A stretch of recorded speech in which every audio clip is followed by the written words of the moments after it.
नमस्कार दोस्तों, मैं आपका दोस्त संजय सिंह अपने कॉन्सेप्ट क्लास में आप सभी का स्वागत करता हूं। जैसा कि आप जानते हैं कि मैं यूपीएससी और स्टेट पीएससी से रिलेटेड यानी कि हर टॉपिक लेके आता हूं। लेकिन अभी कुछ डिमांड थी मेरे दोस्तों की भी और कुछ मेरे जाने पहचाने मेरे स्टूडेंट्स जो हैं उनकी डिमांड है कि मैं लेक्चर लेके आऊँ पैट के लिए, UP triple S C PET के लिए। ठीक है, तो यहाँ पर जो मैं ये लेक्चर लेकर आ रहा हूँ उसका डायरेक्टली पर्पज़ ये है कि मैं उसमें मैथ जो है 35 नंबर का जो आ रहा है उसको मैं अच्छे तरीके से क्लियर कर पाऊँ। अब बहुत से लोग सोच रहे होंगे 35 नंबर का कैसे। कुल मिला के जो हमारा यानी कि 5 नंबर की जो मैथ आ रही है क्लियरली जिसने मेंशन किया, परसेंटेज रेशियो जो भी चीज़ें हैं, उसके बाद जो हमारा तालिका बेस्ड क्वेश्चन है और यानी कि चार्ट बेस्ड क्वेश्चन है, ये तो यानी कि 25 नंबर का होगा। 10 नंबर का जो क्वेश्चन रीजनिंग मिला के और भी कुछ ऐसा पोर्शन है जिसमें यानी कि हम देखेंगे कि रिलेटेड टू मैथ, तो ऑन एन एवरेज 35 नंबर का हमारा मैथ आ रहा है। ठीक है, तो इसमें हम लोग बहुत अच्छे से समझेंगे चीज़ों को। ठीक है, आज जो हमारा लेक्चर रहने वाला है वो लेक्चर है हमारा यानी कि पाई चार्ट पर। हमने यानी कि 2 आरेख कंप्लीट कर लिए हैं, मतलब 2 चार्ट कंप्लीट कर लिए हैं। एक था हमारा दंड आरेख, ठीक है, दूसरा हमारा था रेखा आरेख। ठीक है, सो 2 प्रकार की चीज़ें हमने कंप्लीट कर ली हैं। आज जो हमारा लेक्चर रहने वाला है पाई चार्ट, जिसे हम लोग यानी वृत्त आरेख भी बोलते हैं, तो उस पर बेस्ड ये पहला क्वेश्चन है। इसको हम लोग सही से पढ़ेंगे, फिर उसके नीचे जितने भी क्वेश्चन है उसका जवाब देंगे। जैसे इसने बोला, राष्ट्रीय राजमार्ग विकास परियोजना के लिए निधि व्यथिकरण। अब इसमें क्या दे रखा है, एक एक वृत्त दे रखा है, उसको कुछ खंडों में बांट रखा है। जैसे एक जो ये पर्टिकुलर खंड है इसमें बताया गया कि बाहरी सहायता में कितना रुपए यानी कि है खर्च किया गया, जो भी है। ठीक है, उसमें जो दे रखा है कि 7,862 करोड़ रुपए। ठीक है, एक तो ये हो गया। दूसरा हमारा है बड़ा सा जो यानी कि लगभग आधा वृत्त जो है बाजार ऋण के लिए इतना यानी कि 16,846 करोड़ रुपए, तो इसमें बताया गया। उसके बाद जो दे रखा है हमारा वार्षिकी 2,000 करोड़ और एसपीवी ये हमारा दे रखा है 1,902 करोड़। उसके बाद दे रखा हमारा जो कर पे यानी कि मार्ग कर पर उसमें 1,690 करोड़ दे रखा है। कुल जो मूल्य है वो 30,300 मतलब 30,300 करोड़ रुपए कुल आता है। यानी कि जो 360 के इक्वल है, मतलब पूरा वृत्त जो हमारा होता है वो 360 का होगा। ठीक है, 360 का, और ये किसके बराबर है हमारा 30,300 के। अब पहला क्वेश्चन जो उसने बोला उसको देखो, हमने ये चीज़ें मैं तुम्हें क्यों बताया, क्योंकि जब हम क्वेश्चन के पहले जो यानी कि उसका डिटेल दे रखा है, स्टेटमेंट जो दे रखा है, हम सही से समझ जाएंगे तो एक रिजल्ट निकल के आता है जहाँ पर हम चीज़ों को सही से सॉल्व कर पाएंगे। जैसे अब इसमें बोला गया कि परियोजना के लिए बाजार ऋण बाहरी सहायता से प्राप्त निधि लगभग कितने प्रतिशत है। अब देखिए बात समझिए मेरी, इसमें बोला परियोजना के लिए बाजार ऋण। अब देखो बाजार ऋण कहाँ है, ये रहा हमारा बाजार ऋण। ठीक है, उसके बाद बोला बाहरी सहायता से प्राप्त निधि का लगभग कितने प्रतिशत है। जब भी से बोले तो मतलब होता है, और यानी कि पहले परसेंट तो उसने पूछ लिया, से का मतलब ये होता है कि उसे बेस में रखना है, तो बाहरी सहायता से उसको यानी कि बेस में रखना है, और जब किसको बोल रहा है बाजार ऋण से, उसको यानी कि उसके हर में रखना है, सॉरी अंश में रखना है। ठीक है, तो इस तरीके से हम लोग सॉल्व करेंगे। तो पहला जो क्वेश्चन है उसको हम लोग सॉल्व करते हैं। ठीक है, उसको हम लोग यहाँ पर सॉल्व कर लेते हैं। क्या कह रहा है क्वेश्चन, इसको भी सॉल्व करेंगे, लेकिन हमारे पास उतनी जगह है नहीं, तो हम लोग कोशिश करेंगे इसको यहाँ सॉल्व करने की। ठीक है, ओके। देखिए अब बात आती है हमारी सॉल्व करने की। जब भी सॉल्व करने की बात आती है तो हम लोग चीज़ों को अच्छे से एनालाइज पहले कर लिया है। तो कुल मिला के जो हमारा यानी कि बाजार ऋण था, ठीक है, जो बाजार ऋण था, बाजार ऋण वो बराबर था हमारा कितना, 16,846 रुपये। ठीक है, और उसके बाद जो बाहरी सहायता जो थी उससे कितना प्राप्त हो रहा था हमारा, बाहरी सहायता हम शॉर्ट में लिखते हैं, बाहरी सहायता जो था उसका लिखते हैं हम लोग 7,862 रुपये। ठीक है, इतना हुआ।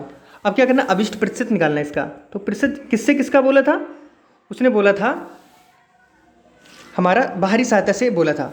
से जब बोले तो मतलब उसको नीचे, तो इसमें कितना 8 7 8 6 2, ठीक है। और उसके ऊपर 16,846, ठीक है। परसेंटेज निकालना है तो मतलब 100। जब इसको मेरे भाइयों सॉल्व करेंगे हम लोग तो कुल मिला के जो परसेंटेज हमारी आएगी लगभग आएगी 214, ठीक है। 214 इसका हल आएगा। तो इस तरीके से इस क्वेश्चन का हल आ जाएगा, आप सॉल्व कर सकते हैं। अगला जो क्वेश्चन है वो उसमें ये बोल रहा है कि यही क्वेश्चन है हमारा अगला, ठीक है। उसमें क्या बोल रहा है कि मार्ग कर से प्राप्त निधि द्वारा प्रदर्शित खंड के लिए केंद्रीय कोण कितना होगा। अब देखिए मेरी बात समझिएगा, उस पर हम लोग यही समझ लेते हैं कि आखिरकार देखो, मैं अगर आपको बोलना चाहूं तो मार्ग कर कितना था, तो मार्ग कर हमारा था 1690, ठीक है। लेकिन हम एक चीज़ जानते हैं बहुत अच्छे से, उसको हम लोग पहले एनालाइज करेंगे और उसको फिर समझेंगे। जैसा कि हमें कुल अमाउंट यानी कि कुल जो रुपए था वो था 30,300 दे रखा था, ठीक है। 30,300 दे रखा था, मेरी बात समझ में आ रही होगी। फिर उसके बाद ये क्वेश्चन मैं अगले पेज पर समझाता हूँ, यहाँ पर कुछ ज़्यादा खोज पोछ हो रहा है, ठीक है। ओके नो,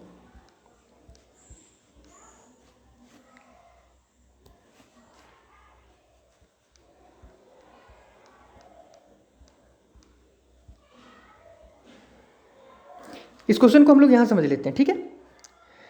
तो क्वेश्चन क्या था, आप एक बार वीडियो को पॉज कर लेना, क्वेश्चन को देख लेना, लिख लेना। उसके बाद यहाँ पर, क्योंकि मेरे पास मैंने भूल से एक पेज को नहीं लगाया, इसके कारण मुझे ये प्रॉब्लम झेलनी पड़ रही है, ठीक है। तो यहाँ पर जो है हम लोग क्वेश्चन नंबर 22 को पढ़े थे, हमने ये टोटल देखा था कि टोटल जो यानी कि रुपए था 30,300 रुपये था, ठीक है। और हमने ये भी बताया था पूरे वृत्त का मान 360 डिग्री होता है, बिल्कुल बात सही है। उसके बाद हमें किसका निकालना है, 1690 का। ये किसका है, मार्ग कर पर, ठीक है, 1690 का। जब हम लोग 1690 इधर यानी कि देखो, उससे पहले एक चीज़ मैं बताना चाहूँगा, जब 1690 इधर रखेंगे खाली 1690, तो ये जो पर्टिकुलर पॉइंट है यहाँ पर एक बनाने के लिए हमें क्या करना पड़ेगा, इधर भी 30,300 से भाग देना पड़ेगा और इधर भी 30,300 से भाग देना पड़ेगा।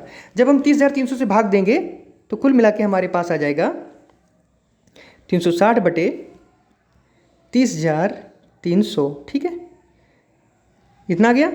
और दूसरी बात, जब हम इधर 1600 लेकर आए हैं तो कैसे आया होगा, जब यहाँ पर 1 आया होगा, यहाँ पर हमने किससे गुणा कराई होगी, 1690 से, तो 1690 से इधर भी गुणा कराएंगे मेरे भाई, ठीक है, ठीक है। आप क्या करेंगे, जब इसको सॉल्व करेंगे तो सॉल्व करने पर आप जब हल करेंगे तो 0 से 0 कैंसिल कर देंगे, 0 को इस 0 से कैंसिल कर देंगे, ठीक है। 3 1 जा 3, 3 2 जा 6, 3 1 जा 3 और 3 0 0, 3 1 जा 3, ठीक है। 12 की 16 से मल्टीप्लाई कराने पर जब इसको 101 से भाग देंगे तो हमारे पास आंसर आएगा 20 डिग्री, ठीक है, मतलब 20 डिग्री इसका हल आ जाएगा, ठीक है। तो इस तरीके से इसका हल हो जाएगा 20 डिग्री। अब उस क्वेश्चन पर मैं लेकर चलता हूं जिसकी हम बात कर रहे थे, ठीक है।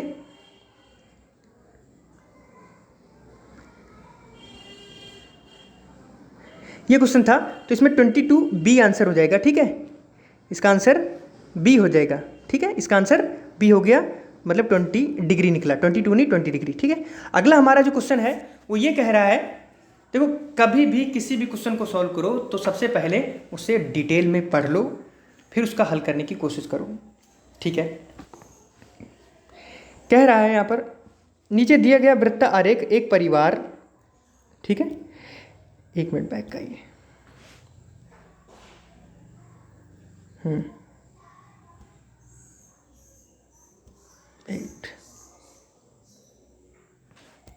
इसमें बोल रहा है कि नीचे दिया गया वृत्त आरेख एक परिवार के द्वारा एक माह में विभिन्न मदों के किए गए खर्च एवं उनकी बचत को दर्शाता है, ठीक है। वृत्त आरेख का अध्ययन कर निम्नांकित प्रश्नों का उत्तर दीजिए। इस पर 2 क्वेश्चन हैं, जो क्योंकि मैंने स्लाइड बनाई मुझे मालूम है, ठीक है। तो इसमें 2 क्वेश्चन हैं, उनको सही से सॉल्व करेंगे। तो मेरे भाइयों, मैं आपसे बोलता हूँ, ग्राफ में क्या दे रखा है उसको समझिए। कह रहा है कि बचत कितना हो रहा है, यानी कि कुल जो यानी कि उसकी आय है वो टोटल कितनी है, 6,000 है, ठीक है, 60,000 है, ठीक है। उसका यानी कि शिक्षा पर उसके बच्चे जो पढ़ रहे हैं उसका खर्च हो रहा है, या मतलब बच्चे पढ़ रहे हैं या कुछ भी खुद पढ़ रहा है, मुझे इतना नहीं मालूम, लेकिन ऑन एन एवरेज तरीके से मैं बोल सकता हूँ कि शायद बच्चे पढ़ रहे हैं। कमाने वाला बंदा बहुत मुश्किल होता है पढ़ पाता है, तो इसलिए 15% उसका शिक्षा पर जा रहा है, 18% उसका यानी कि बचत हो रहा है, 60% 17% जो उसका अन्न पर खर्च हो रहा है, ठीक है। परिवहन पर 10% खर्च हो रहा है, कपड़े लेने में उसका यानी कि 5% खर्च हो रहा है, किराए पर जहाँ रह रहा है वो उसका 15% खर्च हो रहा है। अब उसका बोल रहा है यदि परिवार की कुल आय अगर 60,000 है तो भोजन एवं शिक्षा पर व्यय में अंतर, तो भोजन कहाँ है, ये 20% और शिक्षा कहाँ है, 15%। अब देखो मेरे भाइयों, पहले हम क्या करेंगे, 20% जो है किसका निकालेंगे हम लोग, यानी कि 60,000 का, फिर 15% निकालेंगे किसका, 60,000 का, दोनों को एक दूसरे से घटा देंगे, हमारा उत्तर हमें मिल जाएगा, ठीक है। सॉरी, तो यहाँ पर हम लोग हल करेंगे उस प्रश्न को जिसकी मैं बात कर रहा था। तो 60,000 कुल अमाउंट है हमारे पास, कमाता कितना है भैया, 60,000 कमाता है, ठीक है भाई, तुम 60,000 कमाओ। उसका हमने कितना निकाला, 20%, किसका, 100 का, क्योंकि 100 पर परसेंट निकाला जाता है, तो इस जीरो को इस जीरो से काट दिया, इस जीरो को इस जीरो से काट दिया, ठीक है। उसके बाद जब हम इससे मल्टीप्लाई कराएंगे तो कितना आ जाएगा, 12,000 आ जाएगा, ठीक है, 12,000 आया, ठीक है। उसके बाद सिमिलरली हमने शिक्षा पर निकालना है, ये तो पहला केस था, ठीक है, जो भोजन पर निकाला, यानी कि एफ फॉर फूड, फूड पे निकाल दिया है। अब उसके बाद शिक्षा मतलब एजुकेशन, ई फॉर एजुकेशन, तो एजुकेशन पर हम कितना निकालेंगे, 60 का, यानी कि 60,000 का, ठीक है, कितना, 15/100, इन दोनों जीरो को इससे काट देंगे।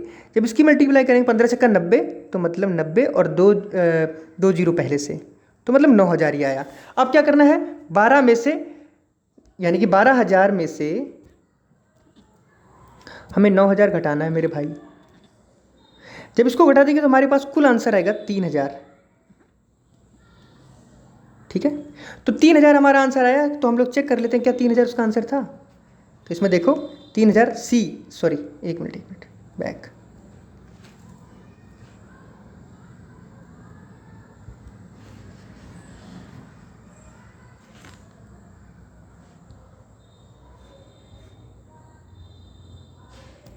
तो इसका सी जो आंसर है 3, वो 3,000 बता रहा है, तो इसका मतलब सी इसका आंसर हो गया, ठीक है। ऐसे ही हम लोग पेपर में भी सॉल्व करेंगे, ठीक है। अगला है, वहाँ मैं नहीं जाऊँगा यार, खुद सॉल्व करोगे, ठीक। 24वां बोल रहा है, 24वां क्या बोल रहा है, 24वां ये बोल रहा है कि परिवार द्वारा प्रतिमाह किया गया कुल खर्च। तो परिवार द्वारा प्रतिमाह कितना खर्च किया गया, तो जितना उसने पाई चार्ट में बता रखा था पहले कि जो इसने यानी कि शिक्षा पर, भोजन पर, किराया पर, कपड़े, परिवहन, जितना भी था उसको दोबारा से एक बार चार्ट को जाओ, ये देखो कितना था टोटल खर्च, बचत में इतना था, एक मिनट यार बैक आओ, हाँ,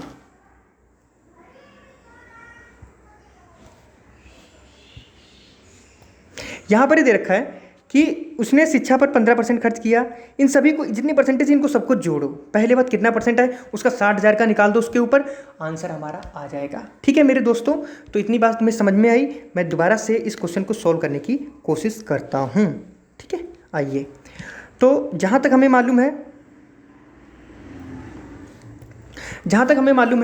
अब क्या करना है, सारी परसेंटेज को हमें सॉल्व करना है। तो 15 क्या था उसका, 15% थी उसकी शिक्षा, प्लस 20% था उसका भोजन, प्लस 15% उसका था किराया, प्लस सॉरी 2,000 प्लस हो गया, तो कोई बात नहीं, देख लेना। उसके बाद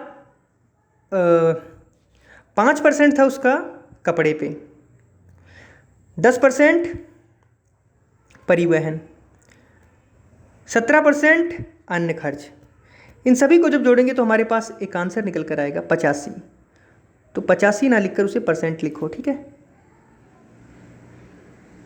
ठीक है। अब 85 किस पर निकालेंगे, 60,000 पे,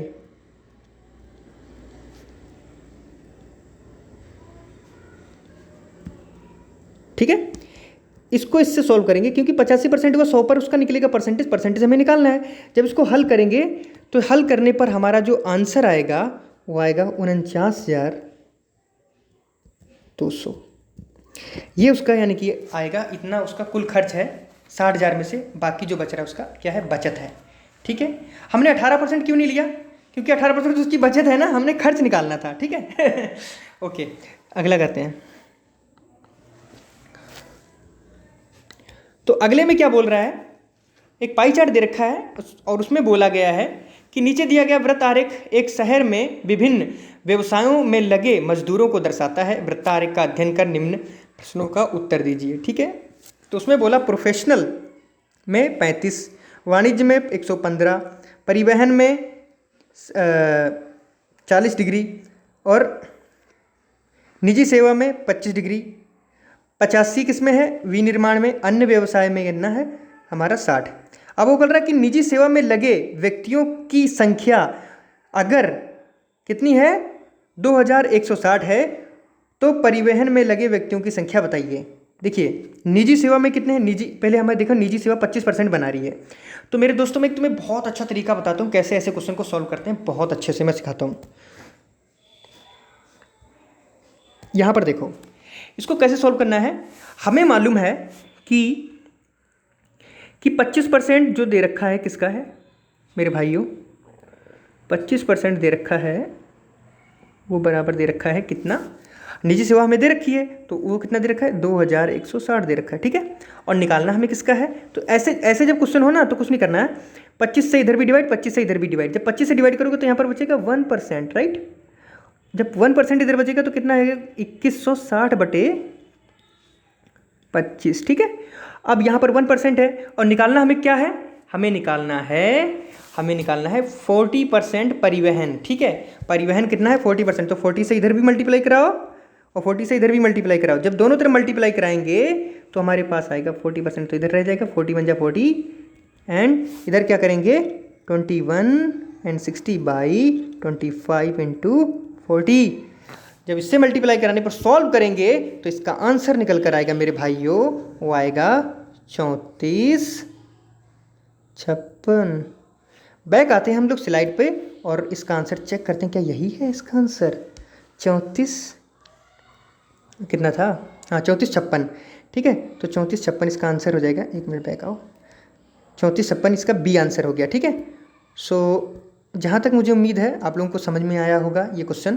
तो 3456 इसका बी वाला जो आंसर था हो गया। अब अगला हमारा क्वेश्चन क्या है, वो ये कहता है, क्या कहता है उसको समझ लेते हैं, पहले पढ़ लेते हैं क्वेश्चन को। वो कह रहा है यदि कुल मजदूरों की संख्या 9720 हो, यदि कुल मजदूरों की संख्या 9720 हो तो प्रोफेशनल में लगे व्यक्तियों की संख्या विनिर्माण में लगे व्यक्तियों की संख्या से कितनी कम है। तो मेरे दोस्तों मैं एक छोटी सी बात बताता हूँ आपको, वो कैसे सोल्व करना है ऐसे क्वेश्चन को। हम सिंपल क्या करेंगे, देखो उसने बोला कि यदि कुल मजदूरों की संख्या कितनी है, टोटल जो मजदूर हैं वो कितने हैं 9720, तो प्रोफेशनल में लगे व्यक्तियों की संख्या यानी कि जो क्या बोलते हैं क्या बोलते हैं इसमें, हाँ प्रोफेशनल में लगे व्यक्तियों की संख्या विनिर्माण में लगे व्यक्तियों की संख्या से निकाली है। तो मैंने एक चीज़ अभी तुम्हें सिखाई थी कि हम क्या करेंगे, कुल कितने हैं, हमें 360 हमारा डिग्री होगा पूरे यानी कि वृत्त का। ठीक है, 360 डिग्री होगा, ये किसके बराबर होगा, कुल कितने मजदूर हैं, तो कुल मजदूर हैं हमारे 9720, राइट।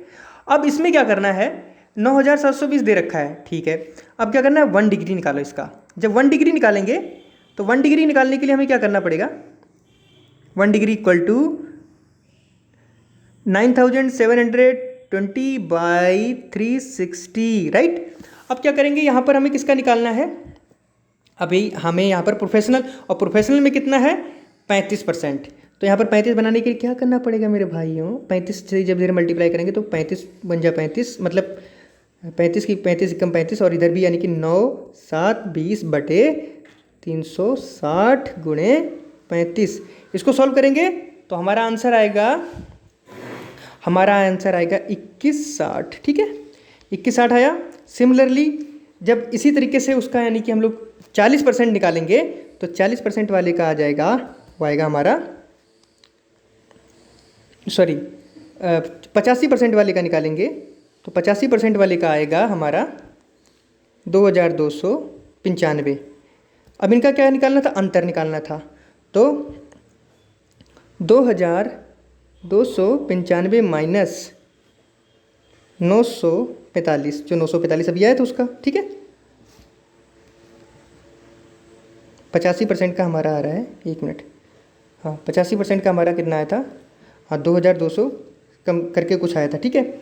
और 35% का हमारा कितना आया था, 900, 35% का हमारा आया था 945, सॉरी 945, हाँ हाँ 945 है, ठीक है, मुझे सही याद है 945, ठीक है। जब इसमें से 945 से घटाएंगे तो आंसर हमारा आएगा 1350, ठीक है, 1350 आएगा।